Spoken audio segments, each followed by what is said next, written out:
J'ai cherché, j'ai soigné, j'ai guéri. Je suis un vrai complotiste.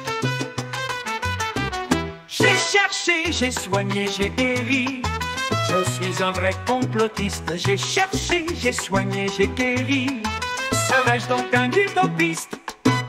Depuis de nombreuses années, ma vie a été consacrée à la recherche de virus.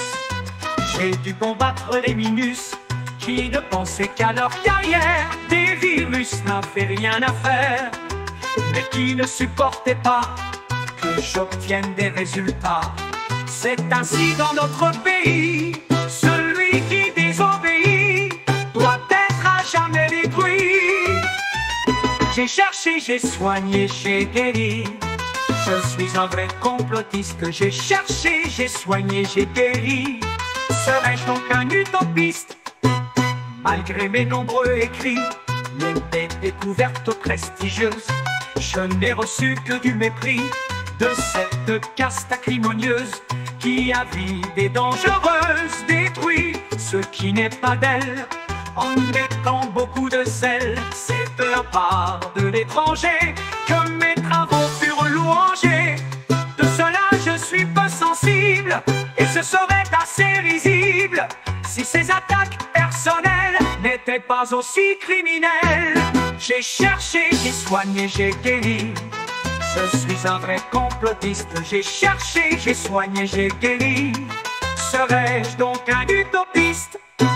Nous avons donc supporté des décisions sans fondement, classant un médicament tant d'années utilisé sans d'autres difficultés, brusquement devenu nocif, classé substance vénéneuse.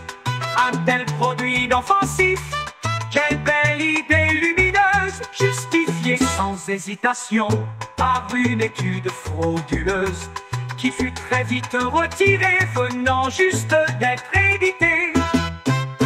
Rien de cela n'y fit ceux qui avaient ainsi agi, prenant bien sûr en compte l'intérêt général sur de leurs bons droits et de leurs intérêts, priront la décision très caricaturale d'ignorer le retrait qu'avait fait le lanceur.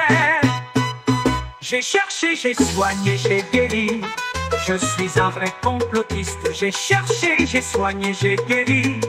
Serais-je donc un utopiste?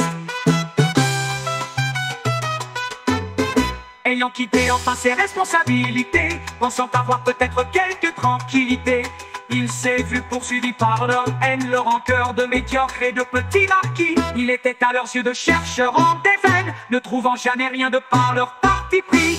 Impossible que Raoul puisse paisiblement conserver cette aura aussi durablement. C'est ainsi qu'agissant avec leurs complices, le conseil jugea sans aucune malice et bien entendu pleine objectivité, le professeur Raoul par ses activités avait contrevenu avec obstination aux règles imposées pour la vaccination. Que même s'il avait sauvé beaucoup de vies, l'important devait être de suivre nos avis, enfin de respecter ce qui mentant effrontément permettait aux puissants de vivre en se baffrant. Le jugement fut dès lors sans surprise celui qui avait durant toutes ces années lutté pour faire enfin jaillir la vérité devait sans hésiter aussitôt être exécuté. Vous tous qui m'écoutez, vous qui avez vécu toutes ces iniquités, allez-vous donc encore longtemps permettre à ces dégénérés de nous détruire impunément?